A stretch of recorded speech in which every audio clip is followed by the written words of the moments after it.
intestinal tract out with its horns. Discipline, calisthenics, knowing how to stand exactly right is very, very important to your livelihood, okay? And I don't mean making money. I mean staying alive livelihood. The last guy over there is experience and instinct. That is what I cannot give you in this classroom situation. One of our instructors, Spencer Sheldon, is also a flight instructor. And when he takes a new pilot or wannabe pilot out, he says, he always tells them, I'm going to hand you a bag full of good luck and an empty bag of experience. Your job is to fill up the experience before you run out of good luck, okay? And to some extent, that's how trading is. I'm going to give you all the tools. I'm going to put you on the right path. You're going to walk down that path. You're going to stumble occasionally. The trick is to learn from it. We have another cliche. If you lose the money, don't lose the lesson. Always come away from a trade a better person for it, whether it's financially or up here in your head. Now let's get into the secret sauce, okay? The trading secrets. And they're not what you think they're going to be. They are concepts, things like patience, diligence, and we get the computer to hurry up here. We'll have discipline, hello computer, hard work, and determination. People, trading is about patience. We don't go out there and jump every trade. We don't try to make everything work. We're looking for a high probability situation. We're looking for all the odds to be stacked in our favor before we open the trade. Now, here in California, I live in Huntington Beach, which is known as Surf City, you know. You've all seen a surfing movie or know something about the sport. What do these guys do? Do they ride waves all day, or do they mostly sit on a board and bob up and down and talk to each other? And they're always looking over their shoulder. Oh, here comes a good one. Then they paddle, catch the wave, and have their ride. And that's true, people. If I told you to go down to Huntington Beach at 6 a.m., grab your board, and I want you to ride every wave down there and come back at 6 p.m. Well, I know two things. Well, I know three things. First off, you're gullible. You go do that. But the first thing is you're a real tired puppy, aren't you? You've been paddling all day long. The second thing I know is you had a high percentage of bad rides. You didn't wait for the good waves. You got to be patient. One of the best ways to make money in this market is knowing when not to trade, when to sit on your hands. Okay? Diligence. People, Diligence is getting up and going to work each and every day. Whether yesterday was a winning day or a losing day, getting back in there and grinding it out. That's diligence. Diligence is setting up a program for your continued education. I told you already, I only trade for an hour and a half, hour and 45 minutes a day. But every night, okay, every night for me, my schedule is from 7 o'clock until 8:30, I do my homework. I read financial things, I go out and I do stock research, I look at charts, I look at different pieces of data like volume and moving averages on the favorite stocks that I trade. I do that every night except Friday and Saturday night, okay? Because I have to have a life too. I want to go out to dinner, I want to go out to the movies, and so do you. But the point is, the other thing, I get up every day at 4:45. I get up on Saturday and Sunday at 4:45. The market isn't open. Why do I get up there? Well, that smacks of discipline. I need to be disciplined in what I do. If I break down my discipline and I sleep in too long on Saturday or Sunday, I might do it when I'm during my trading time. And I don't want to do that. I want to be almost a robot because that's how I make money. Okay, that's what ensures that I maintain my lifestyle. It is hard work, people. You know, I have to admit, even though I enjoy it, there's a lot of stuff I read that is just boring. Okay, but you have to go through it. You have to grind it out. You got to find out what they're telling Joe out there so we know how Joe is going to react. We can't just assume our knowledge base is enough. Ready? And we have to have some determination. People, I think it was Henry Ford that said, or excuse me, it was Edison that said invention is what? 90% perspiration and 10% inspiration? I don't care. If we have a big pile of bricks over here, and you want to put those bricks from this side of the room to that side of the room, I want you to use your intelligence. I want you to use your education. I want you to think about what's the most efficient way to move those bricks. But while you're thinking about putting in a conveyor belt and an overhead tram system or renting a forklift or whatever, pick up a brick and put it on the other side of the room. By the time you have up a really good scheme, guess what? Determination will have moved those bricks. Determination, a little bit of sweat will move those bricks. You can be as cool and clever as you want, but if you get right to the job and you put your nose to the grindstone, you'll get it done. And if you haven't had a great success in your life, maybe you ought to look around and find out if determination might be one of your downfalls in your personality. The last thing here is you've got to be willing to let time do its work. People, it's called seat time. You've got to be in front of the market as much as you possibly can. There are patterns out there. They don't repeat perfectly, but they do repeat enough for us to take advantage of. But you don't see them if you only look for 15 minutes. You got to be there for hours, particularly as a beginner. You've got to work this. It's not a get-rich-quick scheme, guys. Okay? It's gathering information and putting a plan together and then acting upon that plan.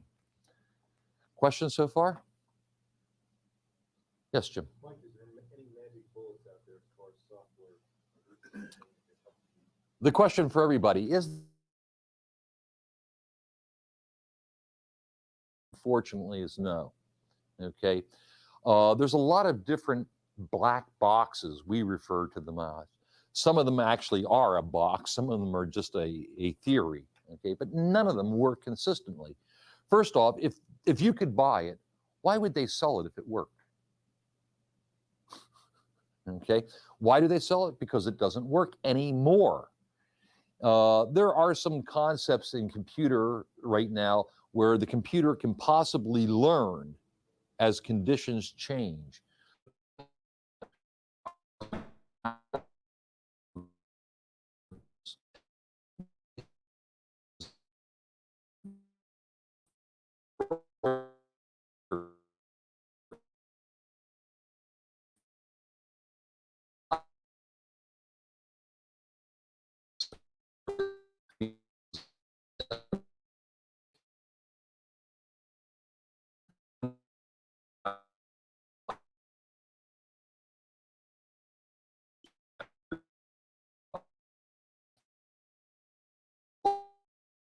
of poverty. There is no magic button. There is no perfect system. What there is developing a style in you. I can tell you exactly how I trade. I'll give you exactly what I do, but it won't work for you because you're not me. It's just that simple. You do not perceive the world as I see it. Maybe close. We look up here and we say the letters at the top up there are yellow.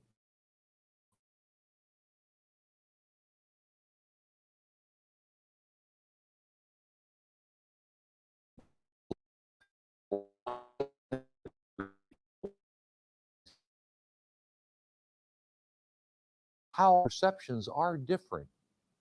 Okay. And so that's one of the big fallacies in books and stuff. When you read about these great gurus of trading, some of them are very smart, clever people. Some are, of course, just writing a book to sell books.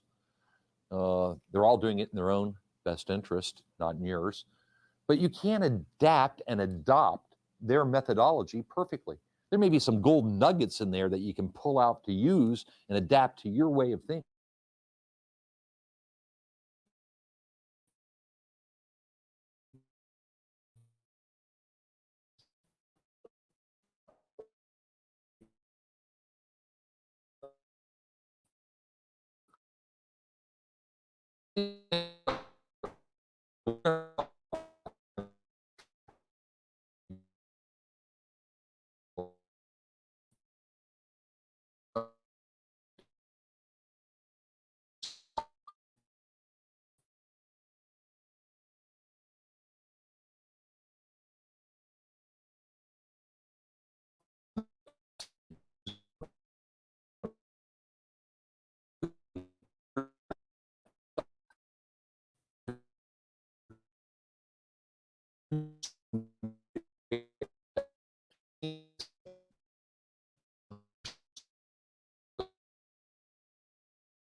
Brokerages as what we call level 1 information and direct access brokerages as level 2. Now, as time has gone by, some of the level 1 brokerages have adopted some modicum of level 2 information. So maybe they're now level 1.5. But to put it more succinctly, when we talk about level 1 and level 2, we're really talking about the online brokerage trade desk system versus direct access, where we have direct access to the trading market. And let's take a look at a few examples. Now, up here we see online trading versus direct access. On the left-hand side over there, it says online trading. Level 1 only. Sometimes we see level 2, but generally we do not get to use it. Well, Mike, what is level 1? What is level 2? I'll show you the information here. Just keep this in the back of your mind right now. The biggest problem is that the online brokerages use what we call a trade desk situation or scenario. When you go online to your computer and you hook up with your favorite brokerage, and like I say, pick a household name, okay, TD, Waterhouse, Merrill Lynch, Schwab, any of them, Ameritrade, E-Trade, and you put an order in. I want to buy 100 shares of Acme, good for the day, at limit or at market, and then you hit next, and the page pops up and it says, you are buying 100 shares of Acme at market, good for the day. Please put in your password. And you put in your password, and then you hit the submit button, huh? Well, I'll hit an enter key, but Mike doesn't submit. Sorry, small joke. Anyhow, and then what do you have to do? You have to go to another page, don't you? You have to go and see your orders, and it says order pending, refresh, order pending, refresh, order pending, refresh, executed, and the price. Okay, and you go, wow, modern electronics. What is happening? Is that order going to the market? No way. You have just sent a glorified electronic email to the trade desk. And the trade desk at your brokerage has a number of choices that they can offer you. Offer is not the right word. That they can do to you. Obviously, the first one is that you send in the order, they review it, and they pass it directly on to the market to be filled or not filled. That's what you pay them a commission for. Please, broker, use your license, attempt to get me the best price quickly. Is that what you're saying when you hit that submit button or that return key? Yeah. But that's not often what happens. What if they just look at it for a couple of seconds, 2 seconds? The price of Acme was $20 by 20:05 2 seconds ago. What is the price now? Ah, things may have changed, huh? Okay. Well, if you're aware of that, well, that's okay, but that's called slippage. I wanted to buy it for 20. I ended up with it at 20:05. Yes, sir. Do you eliminate some of that when you use a limit order? Yes, absolutely.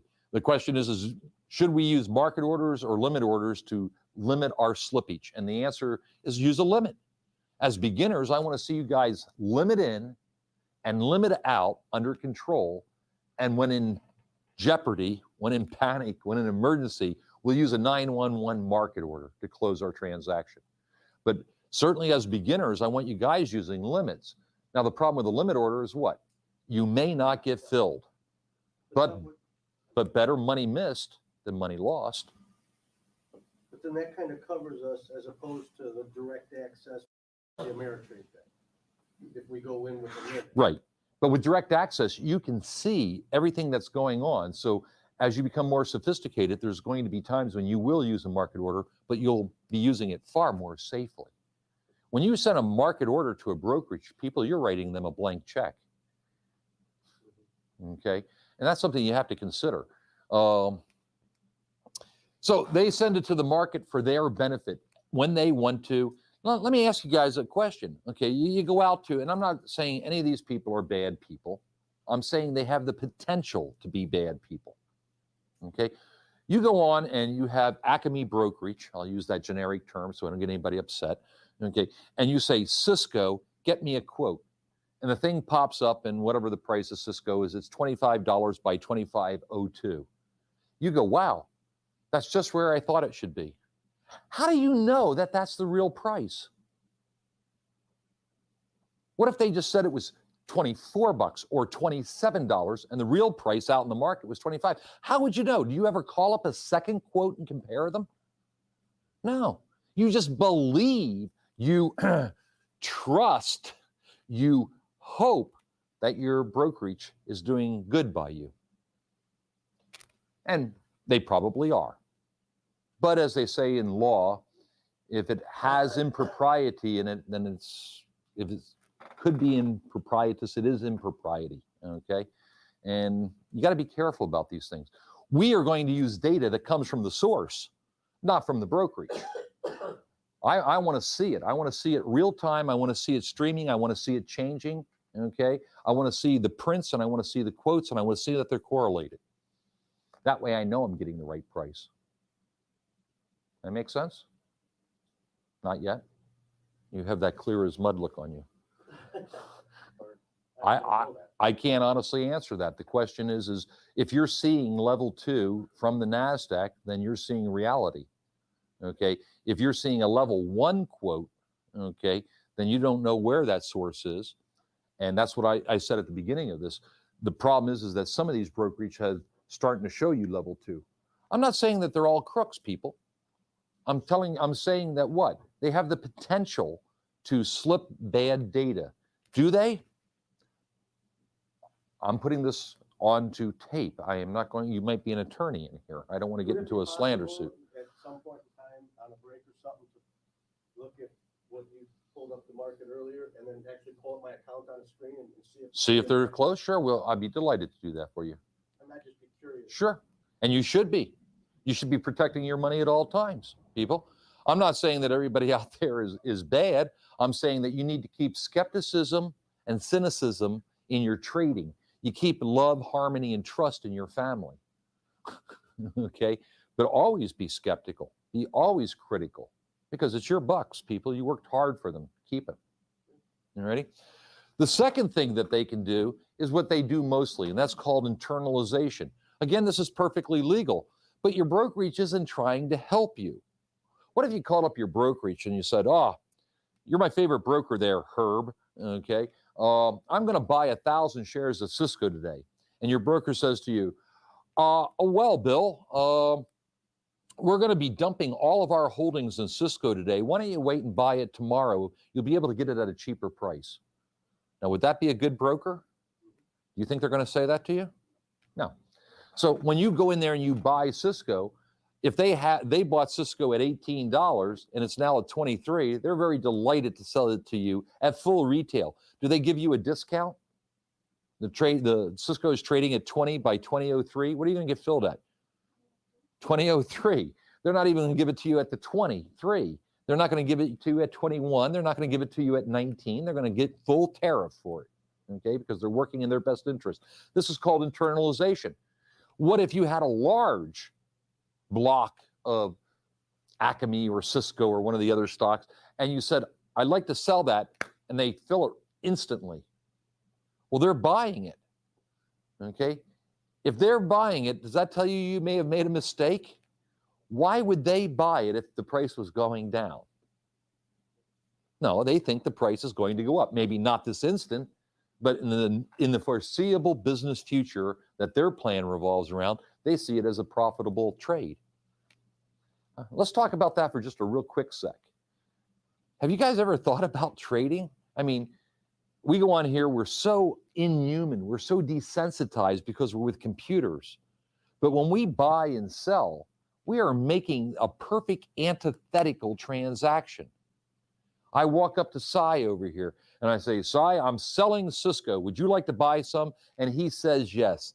And we agree upon a price, 23 bucks, and he hands me cash and I hand him a certificate. We smile at each other, we shake hands, and we walk away. And both of us start laughing up our sleeve at the other one. That moron, he bought it. I can't believe it. This thing's going down. And Cy's walking away going, that idiot Mike, I can't believe he's let this go at such a cheap price. It's going up. We are completely in opposite directions on every transaction. We are in competition and totally 100% are contra, the guy who takes the opposite of our trade. When I sell, I believe that the price is going down. It's as high as it's going to get. I'm going to take my profits. When he buys, he thinks he's buying the bottom of the barrel and it's going up from there. Which one of us is right? We don't know. Only time will tell. We can estimate, we can calculate, we can analyze, but we don't know. Ready? The third thing that the broker dealers do, and this is what has the SEC hopping up and down mad, is they actually sell your orders to third parties. Now, I haven't checked recently, but the going rate just a couple of months ago was $17.50 per thousand. So you go in there and you say, I want to buy 1,000 shares of Acme, and your brokerage sells it to a third party, okay? Your brokerage receives $17.50. They got your commission, they got $17.50. This other guy who paid $17.50 for your 1,000 shares, is he going to work real hard to help you, or is he going to try to work to get his $17.50 back first? Yeah. I mean, you're kind of down the old food chain there now. Alrighty? Your brokerage got $17.50 plus your commission. This guy got nothing but a bill, but he got your order flow. And he's going to use that order to his best advantage, not to yours. And I want you to think about it again, the very possibility of impropriety being impropriety itself. What if market maker B, the wholesaler who bought, you wanted to sell 10,000 and you wanted to sell 10,000, blah, blah, blah. And he gets an order flow to sell 10,000 shares. If he drops this block, 10,000, 100,000, 10,000 from all of you, okay? And he drops this block of 100,000 to sell. That's a huge supply instantly in the market, right? What's price going to do? It's going to go down, isn't it? Well, if he knows it's going to go down, what is he going to do? He may sell some for himself short. and then put your order in to help his position go down. And just the opposite, if you all put in buy orders, he's got 100,000 share block here. He drops it into the market's demand, huge demand. Price is going to go up. What's he going to do? He's going to go out and buy some for himself. This is called front running, okay? And if you haven't read the newspapers or listened to the radio recently, there has been a plethora of this stuff happening, okay? Where these people are being fined $1 million, $5 million, $10 million. There was a conglomerate in 2003 where some of the biggest names in the business were fined. I think it was $4.2 billion between the 4 or 5 of them. You ready? They pay it as a settlement without admission of guilt. Okay, they've never been found guilty. Okay, they've been accused, and they say, "Well, let's make this go away. We don't think we did anything wrong, but we're willing to give you $100 million." Come on. Okay. And at the bottom down there, you can see it says, not always, the NBBO. What does that stand for? National Best Bid and Offer. Okay.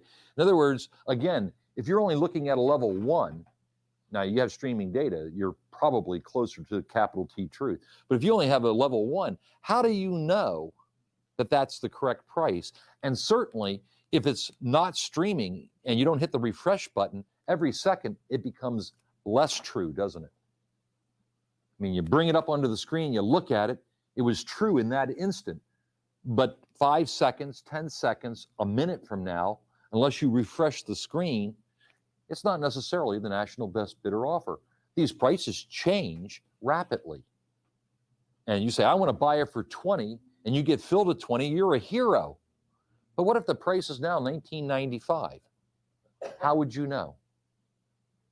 Oh, I could have waited 10 seconds and got it for a nickel cheaper.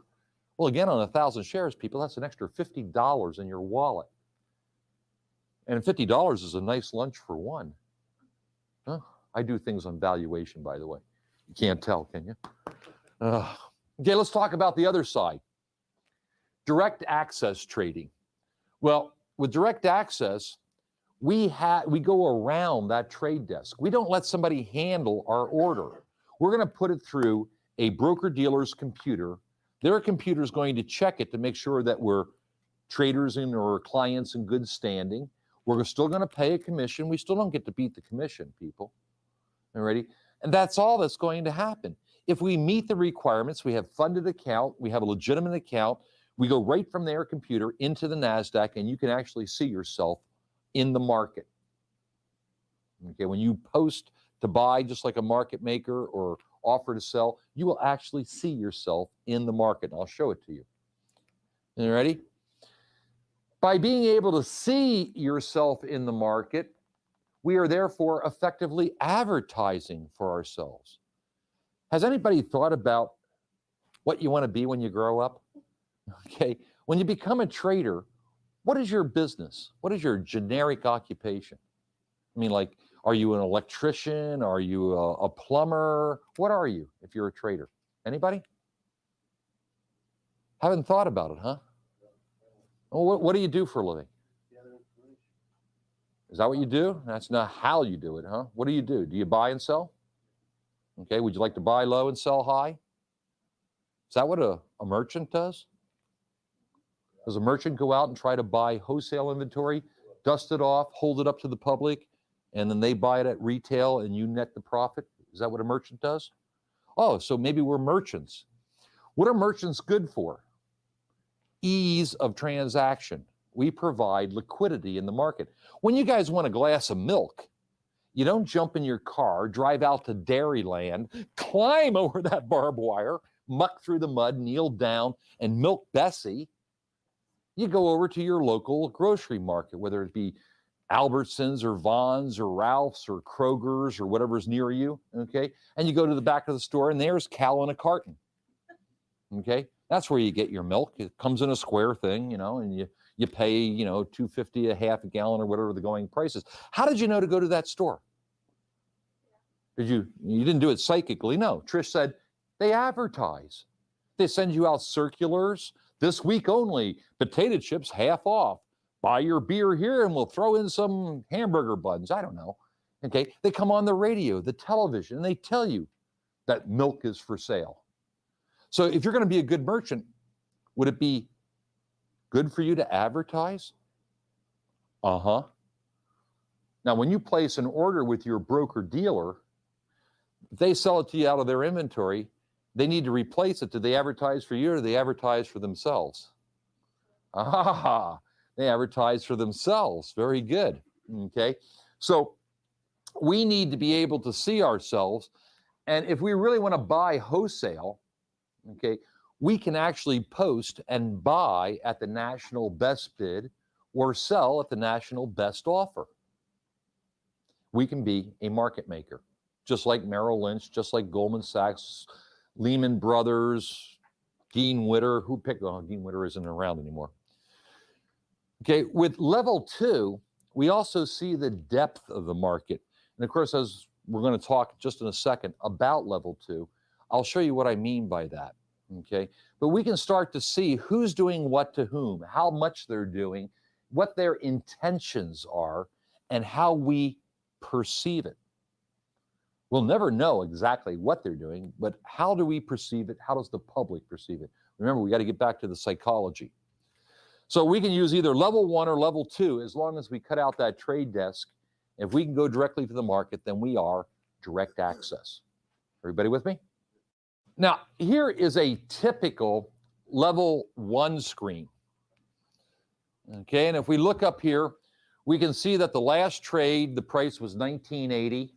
Okay, the current national best bid, according to this, is $19.80, and the ask price is $19.83. Now, again, the moment I brought this up, that price may have been correct, but in the time for me, it takes me to read it, is it eroding? Is it changing? Yeah, okay. Nowadays, they didn't even used to show you the size. Now they're starting to show you size. Does everybody see on the bid side or size over here that we have 2,800 shares? That's demand. Okay, they're looking to buy 2,800 shares. On the other side, we have the ask side, which is 3,600. That's supply. There's 3,600 shares up for sale. Now, can everybody clearly see that supply is larger than demand? So right now, in this snapshot of this stock, is the pressure up or the pressure down? Down. Excellent. Okay. And can we get a confirmation of that? What was the last trade? At the bid price of $19.80. In other words, if they were selling it, they'd be wholesaling it out if there's downward selling pressure, right? If there was buying pressure, they'd be paying 83s. So we can start to actually see this work. But again, this is a snapshot. Yes, all this other information up here is very valuable, and we're going to tear it apart as we get into this course, people. Volume, daily range, 52-week highs and lows, PE ratios, all that. But you guys can see these questions down here at the bottom. What do you really know at this moment? Do you know who's doing the buying? Who's doing the selling? How much, how long, how often? Those are very, very important questions. Okay? For instance, what if I told you that the market makers do not have to show you true share size? What if that 3,600 was just a number? It wasn't really the intent. What if you wanted to buy 1,000 shares of what? We got Cisco here, okay? And we want to buy 1,000. There's 3,600, so we know it's going to be easy to get it. But what if one of the market makers is really selling 360,000? And you're lucky to buy the first 1,000 of it. What's going to happen to your position? If he really is misleading you by saying 3,600 and he really has 360,000, yeah, you're going to buy it at 1983, and when you get your head above water, it's going to be, $18 or 18.50, and you're going to go, what happened? I bought at the top again. So wouldn't you like to know who is doing the selling? Do they have the potential to sell 360,000? If we knew that, would we be a little bit more careful? Yeah, sure. If he can only sell 3,600, well, then I know what I'm getting into. But if he has the potential of selling 3.6 million or 360,000, that's a different question. So let's take a look at level 2. When we look at a direct access platform, we still have all the level 1 information above these pretty columns. But level 2 are these 2 columns here. And I want to talk to you just a little bit about them. On the left-hand side, we can see the bid. Now, people, listen to this carefully. These are hopeful buyers. They're not buying, they're waiting to buy. There's a difference. A buyer is somebody who actively goes out and says, here's money, give me that, and he takes it, okay? A bidder says, I would like to buy some if you bring it over to my house. Okay, so this is really what? Is this like a one ad in the newspaper? You say, want it, 1965 Volkswagen Bug, running condition, $500. What has to happen now? Somebody has to buy the newspaper. They have to look into the one ads. They find your ad. They read it. They go, hey, I got a 65 Bug I'd like to sell. They call you up. They make an appointment. They drive the Bug over to your house. You walk outside. You look at it. You drive it around the block once. You say, fine, here's the 500. He says, no, I want 1,000. Who's in control of this trade? The guy selling the Bug or the guy buying it? Who placed the ad in the newspaper? The guy buying it, right? The bidder, okay?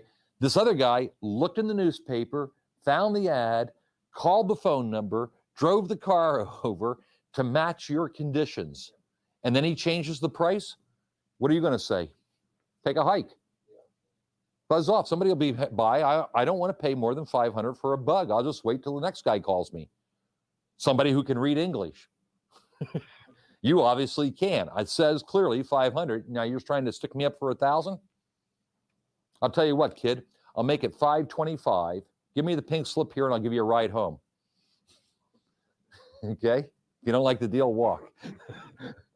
Is that who? So the bidder is kind of in control in this situation because he set the ad. He only wants to buy, in this particular case, $6.30. He doesn't want to buy $6 and pay to $6.31 or $6.35 or $7 or $8 or $9. He wants to pay $6.30. That's it. Everybody with me? Okay. Now, the way the bid is set up is the highest buying price is at the top. As we can see up here, $6.30. Okay. As we look down, each color increment decreases the price. So we see 630, 629. If we were to stretch this out, we'd see 628, 27, $6, $5, $3, $2. In fact, if I were to stretch this all the way out, and we can, there's probably somebody bidding this for a penny. Is he going to get filled at a penny? No, the price is 630. That's where the competition for price is. But this guy, he still has more power than the average Joe does because at least he's advertising for himself. He's put a sign up that says, I'm willing to buy Acme up here for 1 cent. A guy's walking down the street. Doop, doop, doop, doop, doop. He sees a sign in the window, buying Acme for 1 penny. He goes, well, I have some Acme on me. That looks like a good deal. And he goes in and sells it to you for a penny. Are you a happy camper? Sure, you can turn around and sell it to the market for $6.30 at least, maybe more. Okay, so you're a real happy camper. Does that happen? Not often, but it can. Right now. And Maryland says, okay, well, the price is $6.29. And you get filled for $6.29. Well, unless you knew that the price was $6.30. Well, wait a minute. Isn't the national best bid and offer $6.30? Well, yes, we'll have to go to one of our affiliates to get that filled for you. It may take a while. Oh, well, just give me the $6.29. Oh, okay. And then you get filled and you go, that wasn't a very good deal. Why did I make them go to one of the affiliates? Okay, because you tend to be a little bit intimidated and browbeaten. That's if you have the information. If you didn't have the information, you just to say $6.29 must be the price. You trust. Is that true or not true? Yeah. Good. We're going to break you of it, but that's true. For most people, they believe what they see in the newspapers, what they hear on TV, what they see on their computer screens. And it's not there for your best interest. So what he's asking is what if he's not buying? What if he wants to buy wholesale later? So he's placing an order to buy, to bid to buy at 626. What's the point of that? Well, because all the 630s and 629s and 628s need to get filled before he'll get filled. Well, why would we do that? Well, maybe because we looked at our charts and we're smarter than somebody else and we realize the bottom is at 625 and we're going to buy it as low as we can without trying to pick the bottom. And so instead of paying 630 right now, we're going to wait a few minutes and buy it cheaper later. It's possible that somebody could preference you, as Bill suggested, and sell it to you for 626 right now and skip the 630s. Why would somebody be willing to accept less money right now? What if they knew something that you didn't? What if he said, well, I'll sell 1 million shares for 5-cent profit to him right now because I just set the timer on this nuclear dirty bomb in Los Angeles subway for 5 minutes. I might as well make a couple bucks on this terrorist attack while I leave. That would be an example, might be an institution that is unloading a large block. They don't want to advertise by putting 100 million shares on all at once. Absolutely. They want to get out without throwing the market. One of the things that you have to be careful of, people, and I hate to equate trading with gambling or poker, but poker really isn't gambling. It really is a game of skill. Do you understand the term table stakes poker? You can only play with the money you bring to the table. Well, if you put your money on the table and you have $100, you put it all on the table, and I'm a real poker player. I'm going to look at over there and I'm going to go on the first hand. I'm going to say, raise you 100. Okay. And if you put your money in and I have a better hand, okay, you're out of the game. I've got all the money you've had. I didn't have to work you for the next 4 hours to get it from you a buck at a time because you can't come up with any more money. You can't come back and say, well, I'll raise you 5 because you don't have it. So are you going to tell anybody that you only have $100 or are you going to pull out a dollar bill as you need it? So we have to guess what's inside your pocket.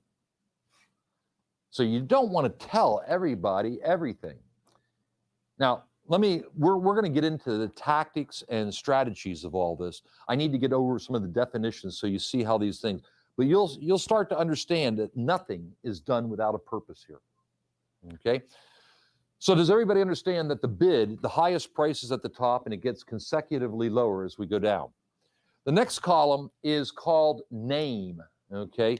But on some platforms, you may see it listed as MPID,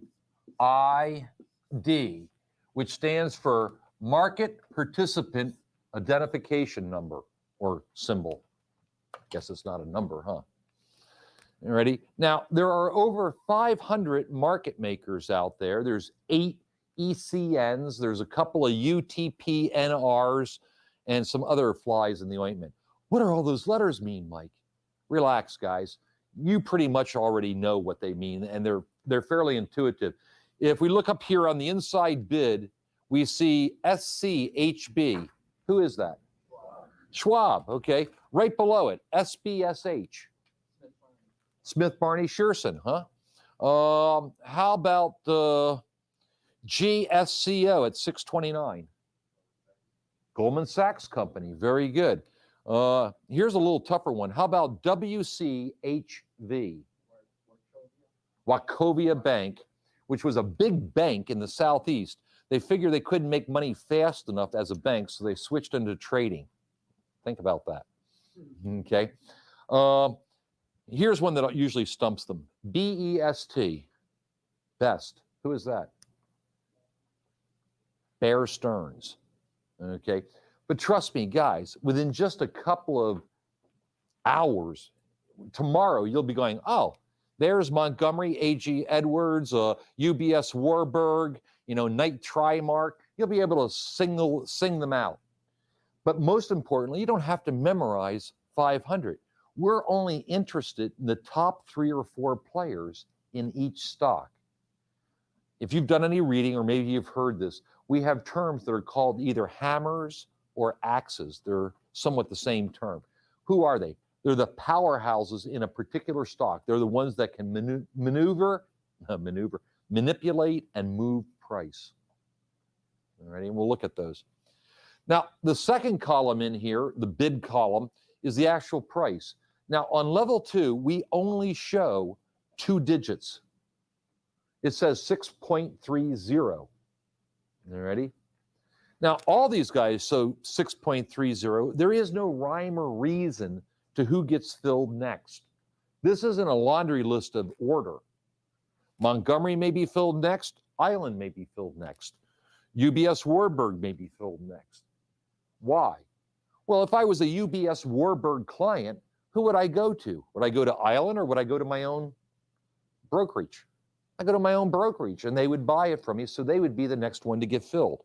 So all these people displaying 630 are equal in the eyes of the market, you know, in front of God and the market and everybody. They're all equal, okay? But what if this guy up here was showing 6.301? He's paying a little bit more than anybody else is to buy, isn't he? Well, our computers would find him because our computers will always get the best price for us, okay?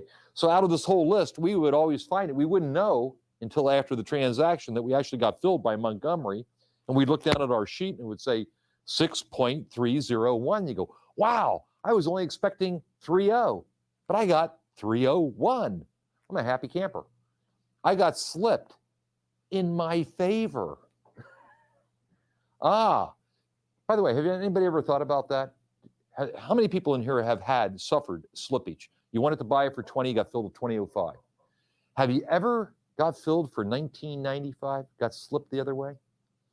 If it was random chance, wouldn't you slip a couple pennies one way and a couple pennies the other? If it was random chance? Isn't it funny how it's 100% in their favor? Think about that, okay? We can actually display out to 3 or 4 digits.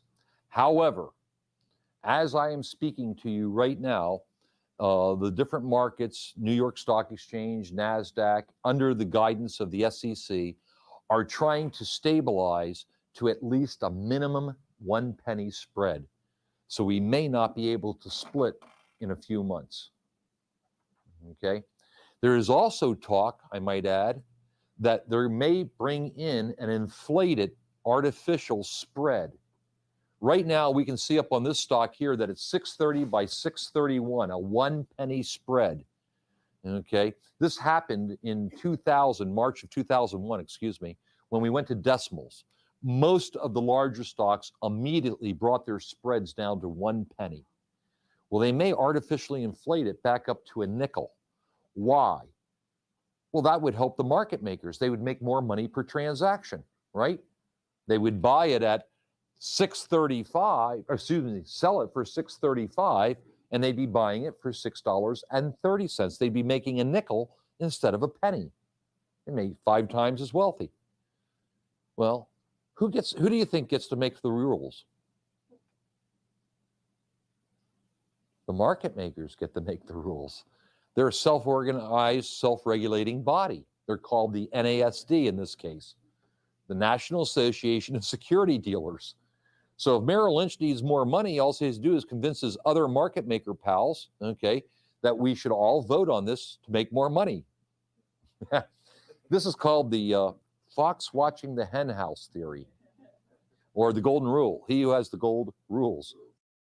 What changes the price of stocks overnight is news. Sometimes it's geopolitical, sometimes it's institutional buying and selling.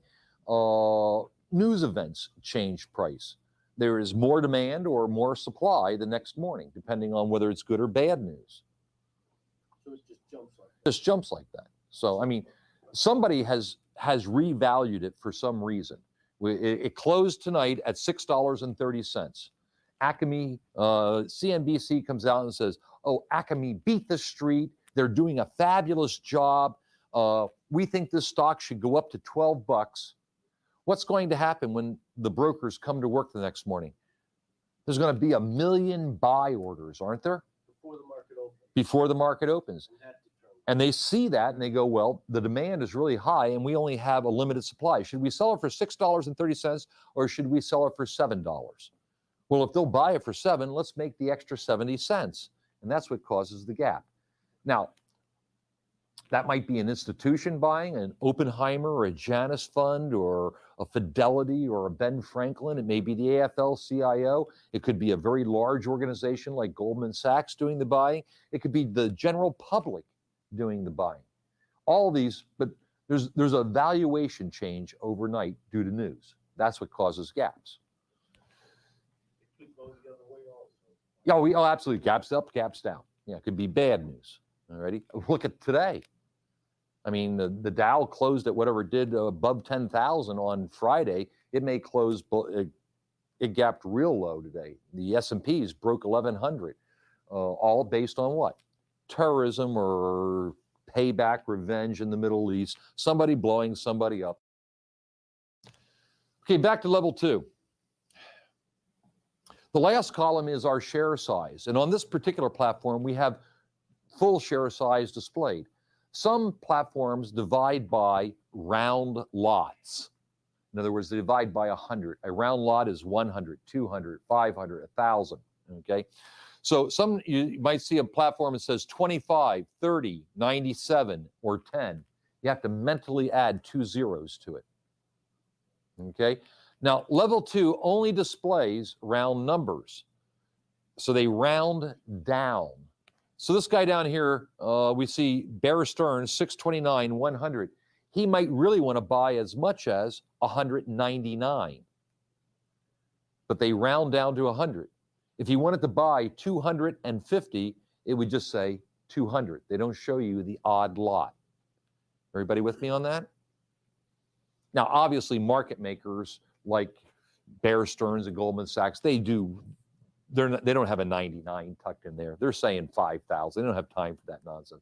But an individual trader, you may get stuck occasionally. You bought 200 shares and you sold 50 and you still have 150. Well, you'd only show up on level 2 showing 100 because it won't show your whole share size unless it's a round lot. Everybody with me on that? So the bid is made up of hopeful buyers. We see their symbols. We know that they're bidding to buy over here, that they're not buying. They're waiting patiently for somebody to fill them. Who's going to sell to them?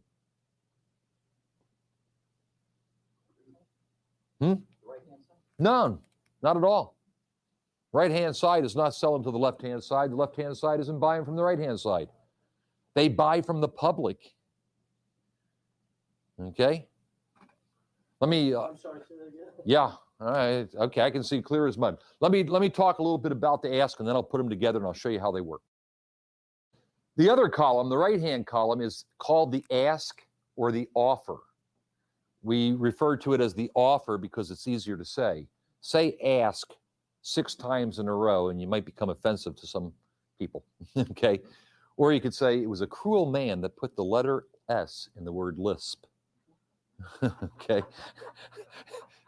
Anyhow, these people are offering their stock for sale. They are not selling, they are hopeful sellers. Just like these are hopeful buyers, these guys are patient, hopeful sellers. Now, the ask is set up opposite of the bid. Here we have the lowest price at the top, and each color band, the price gets higher and higher and higher. And if we were to scroll down, everybody see the scroll bar over here? If I were to scroll all the way down here, somebody's offering this stock for $100. Okay? Is he going to get filled? No, he's not competitive. Again, we have the same symbols, MPIDs in here, the names. And by the way, we can highlight them. You'll notice that I have GSCO, Goldman Sachs, highlighted here. This just helps us keep an eye on them. I'll show you how to do that. And they're selling $8 or hoping to sell $8.89. Okay, Goldman Sachs says he wants to sell 1,000 of it. People, Goldman Sachs has never sold or bought 1,000 of anything. 10,000, 100,000, 10 million. Goldman Sachs is probably the single largest institutional trader in the United States. They're the ones that feed Fidelity and Ben Franklin and Templeton and Oppenheimer and Janus and all the Putnam and all the other ones. Yes, they're a market maker, and we're going to get into that. Al has noted that Goldman Sachs shows up on the bid and on the ask. The name market maker, they must make a market. That means they must be willing to buy and they must be willing to sell, and we're going to tear that definition apart here in a minute. Okay, next. Again, we only see 2 digits. Okay, there may be 3 or 4, but like I say, there's going to come a time when they're going to rule that it's going to be exactly 1 penny or maybe a nickel. Okay, and again, we see our share size displayed as full size. Nothing is said or done without a purpose.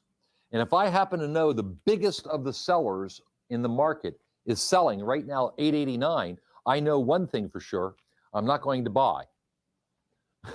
Okay, you don't wrestle a 900-pound gorilla.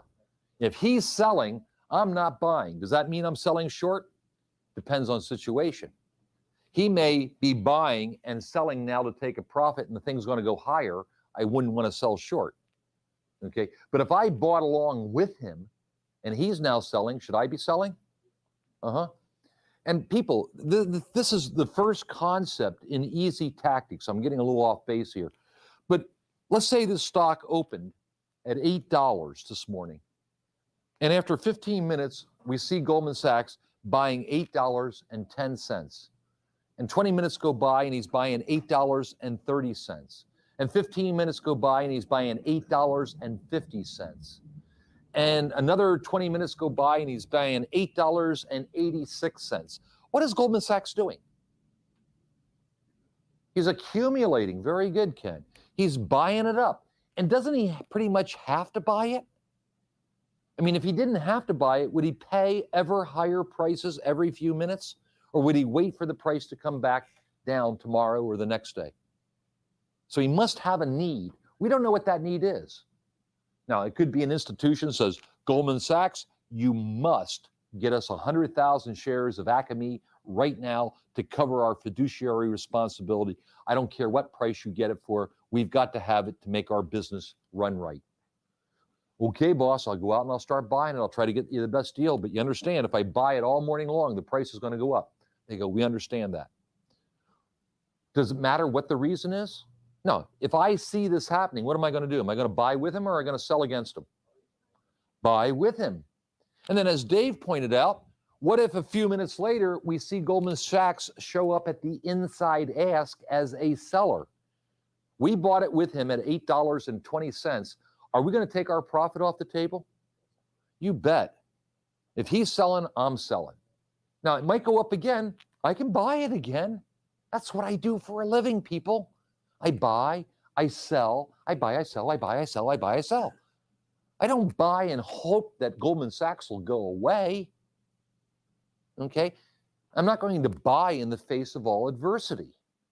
The last thing I want to do is look at an NFL defensive line.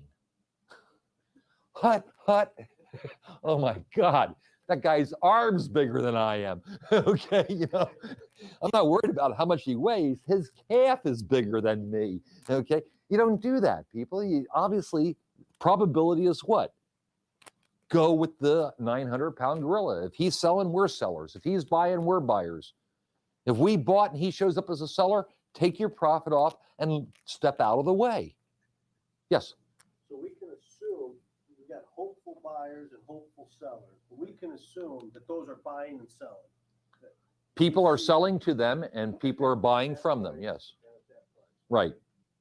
So they're not just hopeful. We're looking at it assuming that. Sure, there's, yeah, obviously when you see this, Cisco as an example, okay, streams at about 65,000 shares per minute, people. Yeah, there's a lot of transactions going on. But now let me explain how level 2 works. And for this, we're going to go over here to the board, okay?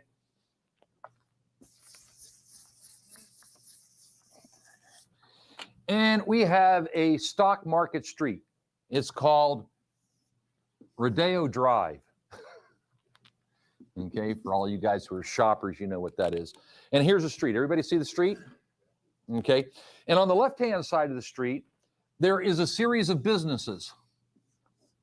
And these guys have little shops, and they want to buy. And when they buy, they are called what? Pawn shops? They buy stuff. Everybody with me? Okay, on the right-hand side of the street, there's some other businesses. And these guys are called retailers. And they do what? They sell stuff. Now, on this side of the street, these people pay the most, and these people pay the least. Everybody with me so far? That like the bid? Highest price at the top, lowest at the bottom, right? On this side, it's the opposite. These people sell for the cheapest price, and these guys are the luxury. These are the most expensive people. Now, the public goes up and down the street, and the public has different needs. As they drive their cars along, they stop and they go, hey, I like that. I think I'll go in here and buy some. And they may buy some from this retailer. Now, he's the cheapest. Is he going to get the most business? Yeah. But what if somebody really wants the expensive stuff? He may turn in here and pay a little bit more premium, huh? Why would they do that? Well, they wouldn't, but there's always somebody who will. You got somebody on your block that went out and bought a Maserati because it does 265 miles an hour. That's illegal in the United States. Why would you buy a car that goes 250 miles an hour? You can only go 65, maybe 70 in some states, but certainly not 250, huh? Other people are driving by and they have stuff they don't want anymore. And they want to sell it. They want to get the most they can for it. So who's going to get the most business here? The pawn shop at the top. So this guy is buying wholesale, okay? But this guy is a discounter, isn't he? He's cheaper. And this guy is almost the dump. He only pays penny on the dollar for it. So as the public goes up and down, they buy and they sell from these guys. Everybody with me? So who's active? The public is. So here we have the public. And they're going up and down the street. And they're the active participants. Now, interestingly, okay, you can set up your own business in here. And perhaps you want to set it up here in the most expensive rent district. And you go like this, and I'll put my name in there, Mike. All righty? And so now I'm buying right along with that big pawn shop, aren't I? And I'm paying the same price, so I'm going to get the same amount of business he is. But I'm not as big as Merrill Lynch. So I can take a couple of sales and close my doors for the day. I've done my business. What am I going to do then? I'm going to cross the street, and I'm going to set up a retail operation called Mike. And I'm going to sell that. And I bought 500 shares, and I go across the street, and I wait for the public to pull in, and I sell 500 shares for a profit. If that's enough money, I close my doors for the day, and I'm done. That's called trading, people. Now, do you think this is Goldman Sachs, and this is Goldman Sachs, that this is Merrill Lynch, and this is Merrill Lynch? It's exactly what they do, people. They buy from the public at discount. They mark it up and sell it back to the public at retail. That's all they do. They're merchants. They make it easy for you to buy and sell. They're a market maker. They make a market. Now, the question is, or get my plurality here straightened out. Does the bid ever buy from the ask? Occasionally. Does the ask ever sell to the bidders? Occasionally. But that's not what they're doing. What they're doing is buying and selling to the public. Now remember, what is level 2, people? It is nothing but hopes and dreams. These people wish to buy. These people wish to sell. Do they buy and do they sell?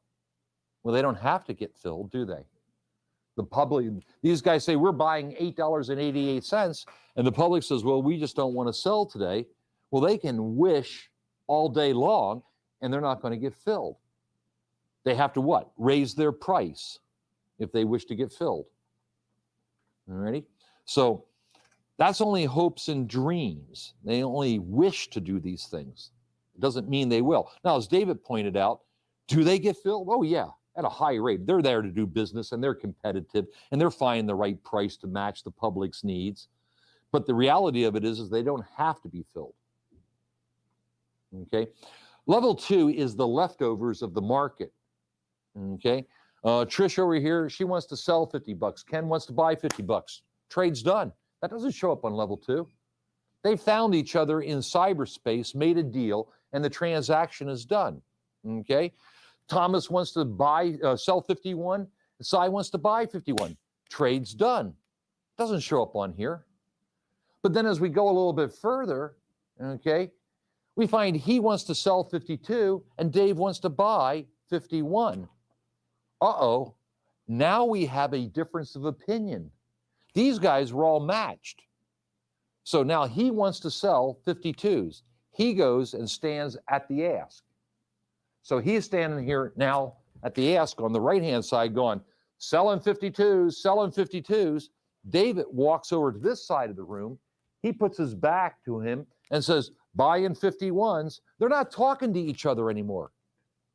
He wants to sell 52s. He wants to buy 51s. Can we make a deal? No. Then you have to do what? Go somewhere else. So he's going to the public trying to sell 52s. David's going to the public saying buying 51s. Don't worry about limit or market. Do you understand the concept? Good. Okay. Now, if you state a price, you are at limit. You're not saying, I'm willing to buy at any price. You're saying, I'm buying 51. If you were willing to buy at any price, he would have filled you. But you wouldn't have your backs to each other. Exactly. You would have already made the transaction. And that's part of the system also. It's obligatory that order be filled at things like that, right? At market? Yeah. Well, okay, there is nothing guaranteed in trading. But yeah, 99 and 44 100% of the time, a market order is filled within just a few seconds. Okay. And because obviously they can take advantage of it and they're going to work to their own advantage. But there's no guarantee. I mean, again, if there was a nuclear cloud over the Pentagon, you could try to sell all the 888 you want. Nobody would buy them. Okay, you put a market order in, the market would probably be closed for the day in morning and everything else, and you'd still be pending on a market order and didn't get your fill because it was just so horrific. So I can't guarantee 100% anything in trading. I may have a plan that goes beyond Goldman Sachs' needs. And if it's, certainly again, do I want to buy when I know Goldman Sachs is selling? No. But what if Goldman Sachs says he's selling, but is not? Can I determine that? And the answer is yes. People, as traders, you've got to learn to become detectives. It's through observation and thinking it through that we start to see these patterns I've talked about emerge. What if Goldman Sachs just shows up at 8:89? We're looking at a static screen, so it looks like he's there for an hour. What if he's only there for a second? What if he shows up, scares everybody, and then pulls back? And shows up again and scares everybody and pulls back? Why might he want to do this? Is he really trying to sell, or is he trying to drive price down so that he can buy? You guys remember Columbo? Peter Falk and the old raincoat and the nasty looking cigar.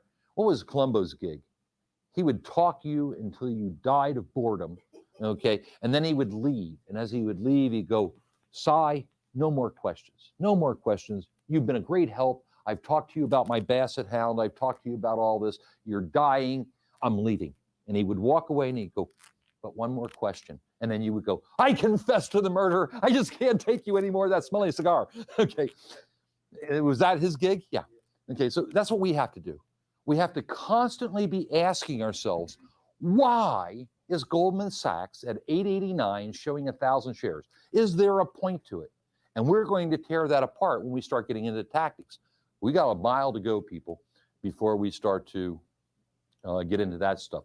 Let's get over this. What is the point of level 2? Well, now you get to see what's going on. We have the depth. Don't look at the 89s and the 88s. Look at what else is there. A stock only has two possible futures. It can go up, it can go down. How far can it go up? How far can it go down? Colombo again, one more question, always one more question. Well, can everybody looking at this particular shot, and I don't want to get into this in great detail, but does everybody see that there's an awful lot of people at $8.90 who are willing to sell? Okay, so if I bought this stock early this morning for $8 and it's late in the day, and I see Goldman Sachs there at $8.89, and I see all these people trying to sell their product at $8.90, am I going to sell it to the guys at $8.88, or am I going to hope in the last 2 minutes it's going up to $9? I'm going to take the $8.88. I bought it for $8, I make 88 cents. I don't want to get caught in hoping because I have resistance. I have a huge pool of supply here at the 890s. Now, they may not be telling me the truth, but it's late in the day. Am I going to take a chance that all these guys are going to cancel their orders and the price is going to go up? Or do I know in my heart of hearts that the price is going to stall right here and I've got the 900-pound gorilla flexing his muscles? Take the profit, people. If it goes up, you can always buy it again, or we wait till tomorrow.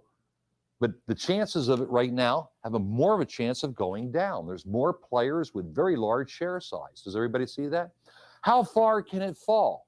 Now, this isn't a very good shot here, guys, because it's static and it's kind of a cheapish stock. But does everybody see that down here at 886, we see JP Morgan showing 25,000. We see Merrill Lynch with 7,700. We see Attain with 3,100. Where's this stock really going to go? We know it's not going to go up much above 890, but could I also say it's not going to go much below 886 for the same reasons? Now I have a tremendous amount of demand down. Who's down here? Our 900-pound gorilla. He says, I'll take it all. I'll buy 1,000 shares, and we know he's not telling us the truth, okay? That he's just putting up a number. He may buy 100,000. He might buy 1,000,000. But his very presence is a support line because he knows that everybody watches him. I know it. You guys now know it. And we're going to use it to our best advantage as we go through this course. Everybody with me so far? Cool. Again, I'm using Goldman Sachs as an example. It could be any particular hammer. And Goldman Sachs is not the biggest player in all stocks. So because we're going to limit ourselves to only 1 or 2 stocks or 3 or 4, we're going to know who the big players in there. And it might be Morgan Stanley. It might be Merrill Lynch. It may not. I don't want you to fixate on Goldman Sachs. I just pick on him because he is one of the biggest. But he only plays maybe 2,000 stocks out of the universe of 3,500 on NASDAQ, and call it 12,000 if you throw in New York. So, you know, he's not the biggest of the big in all stocks. Again, there are 6 different criteria for market makers. Right now, I'm just talking about institutional, but we got IPO writers and retailers and wholesalers, and, you know, we got all sorts of things we have to look at. So the punchline to this is what? Well, with level 2 and direct access, we start to have the power of our routing. As you can see up here on the bid, I have Island highlighted at 1707. Well, perhaps I'm a club member of Island, and now I can join the bid right along with Charles Schwab or a Merrill Lynch or a TD Waterhouse.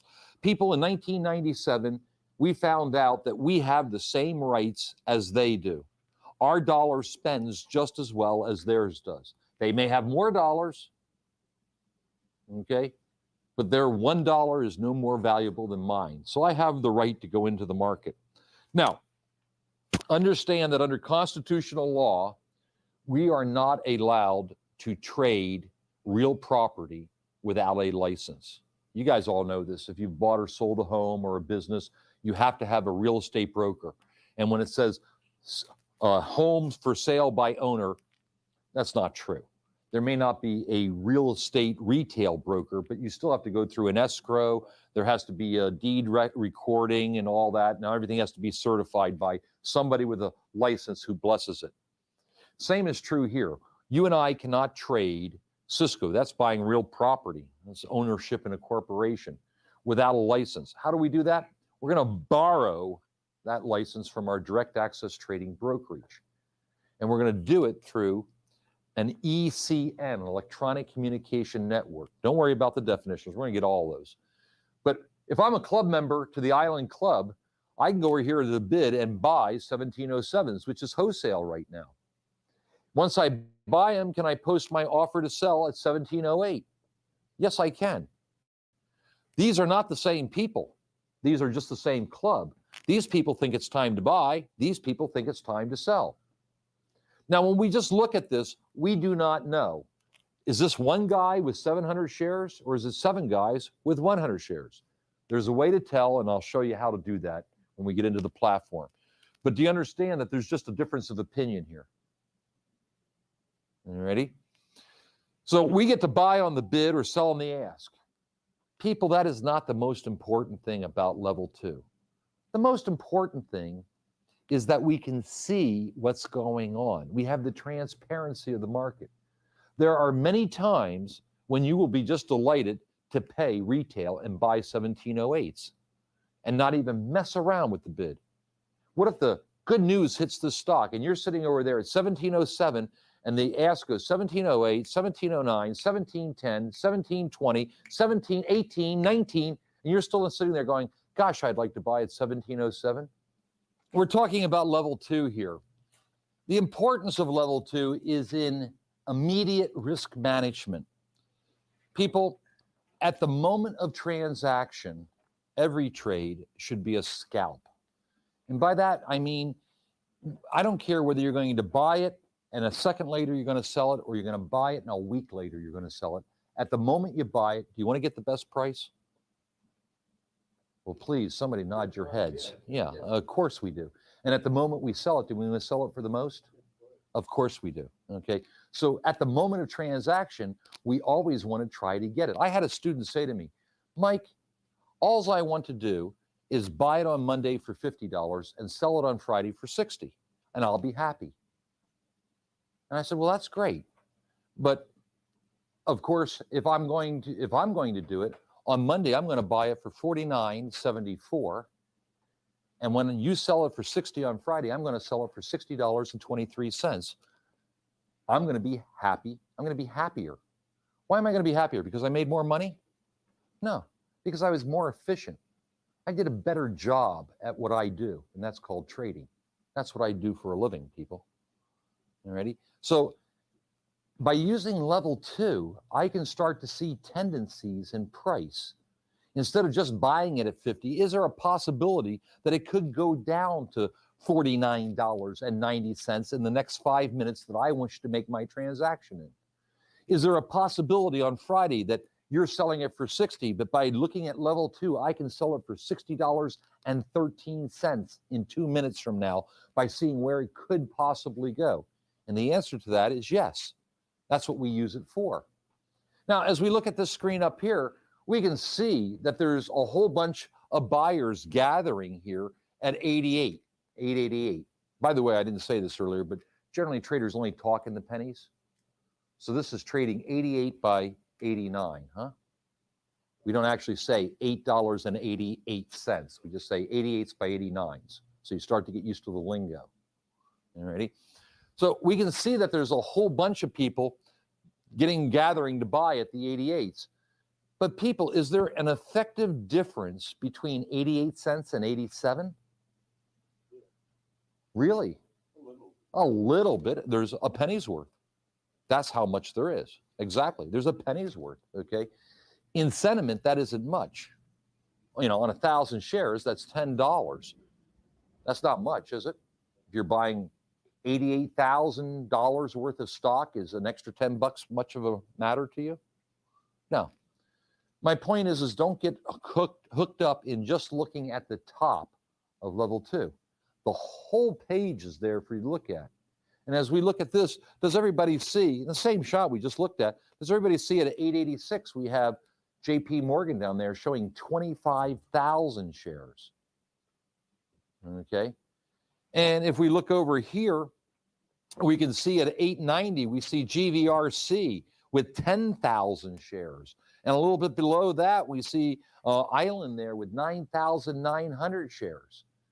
I want to look to see where it can possibly move to, where it can possibly go, okay? And then, is there any indication that it's going there? Now, that we need other indication. People, level 2 is a very, very important tool, but it's not the most important. When I go to war, I want to have more than one arrow in my quiver. I want to have a handful of arrows. When I go to war, I want a big shield. I want a long sword, I want a short sword, I want a dagger, I want a chariot, I want some big, great big horses, I want a driver, I want a real big, ugly man with a hammer. When I go to war, I want it all, okay? I don't want just one thing. But unfortunately, guys, I can only talk about one thing at a time.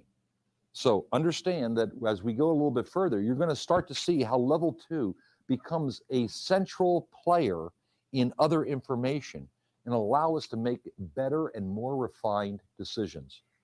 Everybody with me? Good. Now, this gives you an idea. First off, if you guys look up at the top left up there, you'll see it says live. We almost cut it off, but I don't want you to think this is a demo. Does everybody see where it says live up here? This is a real trade sheet. And generally by now, somebody has already fixated on the closed profit and loss.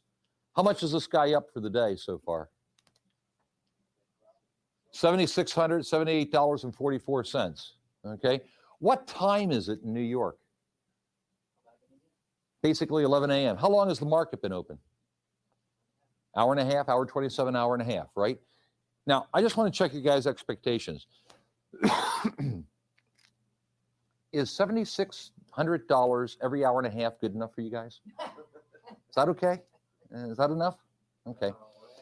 Well, okay. Well, what if it was only $7,000 every hour and a half? Would that be okay? All right. Let's take a look at this here. Forget about the price. Let's talk about what this guy's doing.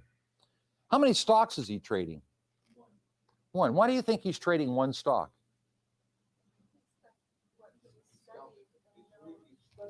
Yeah, that's what Trish said. He knows the stock. He studies it. He knows who the hammer in it is, who the hammers are. It may be more than one, huh? We were talking about Goldman Sachs, but as I suggested, what if it's JP Morgan? What if it's a Knight Trimark? What if it's somebody else? Do we need to know that? How far does the stock move on average per day? When does it move? Does it move in jerks? Does it move up a penny at a time, or does it jump around in 25-cent gaps? Would that be helpful to know those things? That's why he plays one stock. Is he in there with large share size? No, isn't that amazing? Everybody thinks you have to go out there and throw 3, 4, 5,000 shares around. No, you don't. If you have the right stock and you're in the right situation, you can get away with around 500 or a couple of hundred shares. Bill's over there trying to calculate exactly what he is trading. Some of these are partials. Okay, and that's, so here, this 27 and 473 make what? 500. Don't worry about that right now. Don't worry about the time, Bill. This guy is a high-speed trader. I'm not trying to, I want you to look at this sheet from a different perspective. Forget about the money or what he's doing. Look at what has happened. Okay, he's playing one stock, minor to minimal share size. Okay, look over here on the profit and loss. What is making him the $7,600? Is it all these green ones, or is it a lack of red ones? Lack of red ones, very good. People, he's making $250. He's making $50. He's making $21.94. He's making $384. He's making $562. His biggest loser is only $85.94. $18.75, $62.50, and $78.13. Is this guy making money, or is he not losing it? He's not losing it. Come on, this is what it's all about. How many tickets has this gentleman done today? I say gentleman, by the way, it happens to be a guy named Merlin Rothfeld, okay? But he's done 137 tickets in an hour and a half. We only see, what, 20, 30 transactions here. This page goes down here, people. Okay? Now let's talk about that. Mike, isn't that a lot of commissions? that a reasonable question? 137 tickets? Okay, well, what if he was paying $20 a commission, $20 a ticket? Would that be a high commission? That's fairly, okay? So what's 20 times 137? Is that 2,600 bucks, plus or minus 2,700? 2,600 from 7,600 is how much? 5,000. 5,000. Is that okay, you guys? Is 5,000 net? Okay. Now, Al said something back here. He said, I'd be happy with 700. I want to show you something about commissions, people. If you hold your losses to almost nothing relative to what you're making, you don't have to worry about commissions. Does everybody see up here where it says average ticket or ticket average is 56.05? What if his commissions were $50 per ticket? That would be outrageous in today's world, wouldn't it be? You wouldn't pay $50, but what if you did? That means he's netting $6.05 per ticket. What is 6 times 137? Is that about $700, $800? Would you guys be okay with $700 or $800 every hour? Is there anybody in here who's making more than $700 an hour? Okay. I mean, besides me. Okay. So you understand what I'm trying to say here, people?